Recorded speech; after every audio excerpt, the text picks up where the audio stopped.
Hi guys, welcome back to my channel. So yun guys, bali magbubukong na kami. So ngayon magkakaroon natin. So bali yun guys, hanggang pinapipintura natin yung mga nag-weldingan sa mga tao natin. Bali ang gagawin namin, nag-assemble na kami ng mga gutter. Tapos ilalagay na namin yung mga gutter kasi bububukan na namin ngayon to. So bali ang gutter natin, 18 cut ang gutter natin. Box type, bali katawan sa ibaba na type. So ayan, 18 cut siya. So ayan, na-test na namin. Mas maganda guys, pag nagagater, dugtong nyo na kagad para diretso siya. So ngayon, lalagay na natin.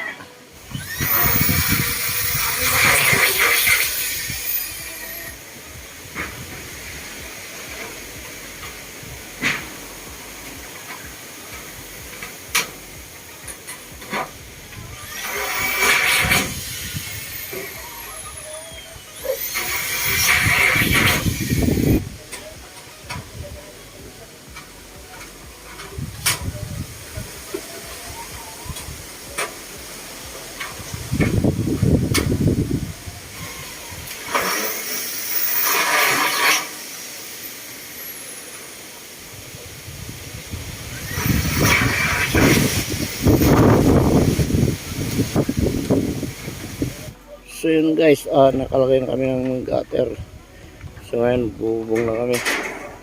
So bali ang sukat pala ng bubong year nito, bali 6 meter, 12 meters. Napahaba niya no guys, 0.5 ng kapat. Kulayan natin. Ito. Ano? Yan guys, yun na lang gagawin niya. Kulayan niya. Okay na. Ito.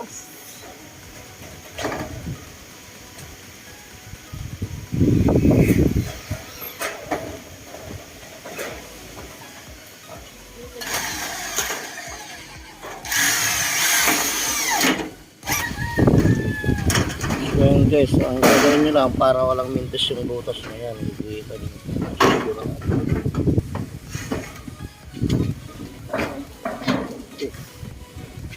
Haba ng yero. 12 meters. Run up pa naman. Ito na, may rechargeable tayo na ano. Para yan, ano. May bagyo pa naman guys.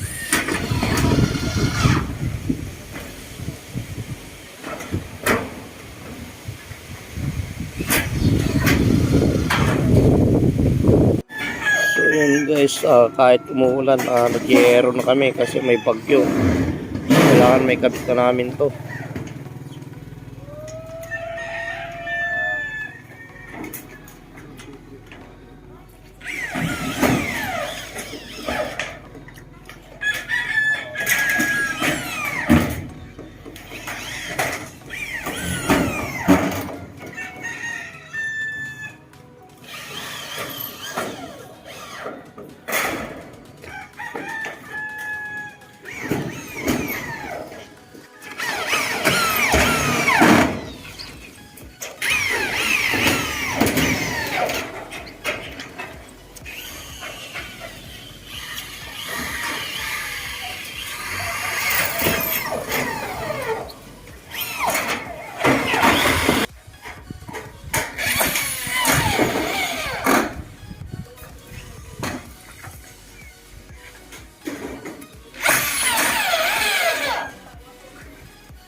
5.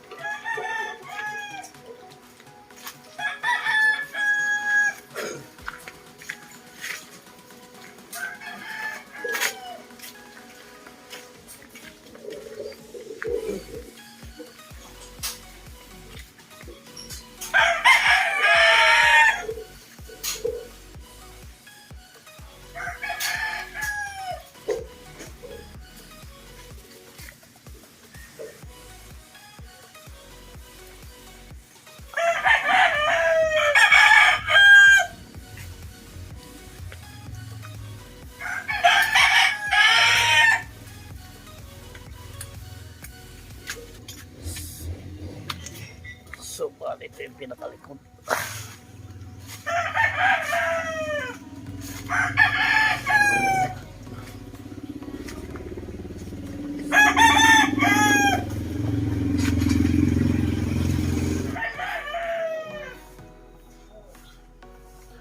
Bali, mga wall pala dyan guys, kami na rin nagpalitada. Sa nilagyan ng mga spandrel.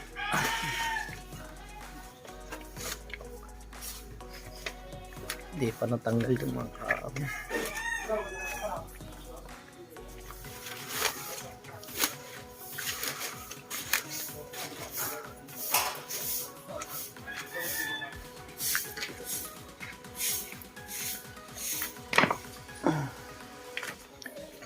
Medyo dumilim na.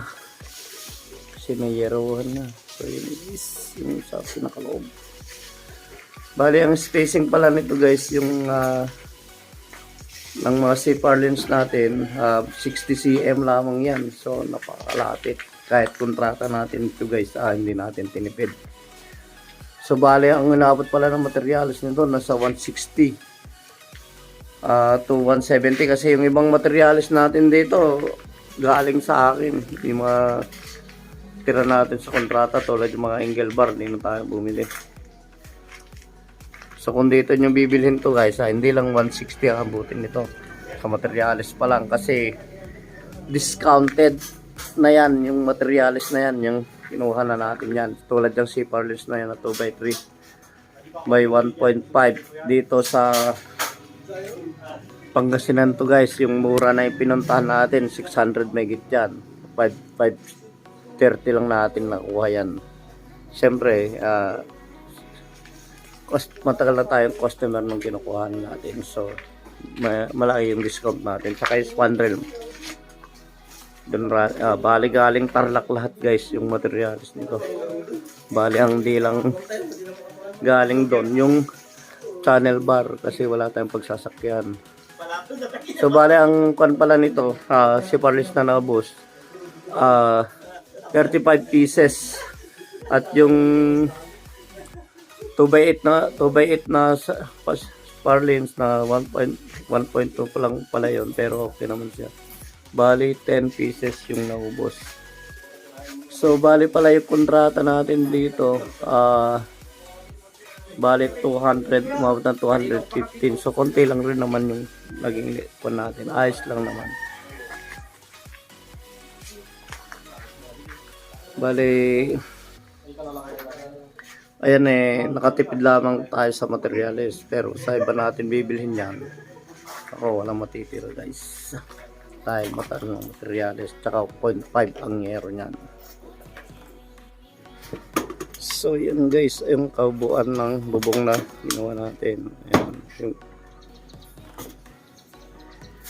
marami kasi nakaharang kaya hindi natin makuha masyado. So ayan guys, so napakaganda yung kulay ng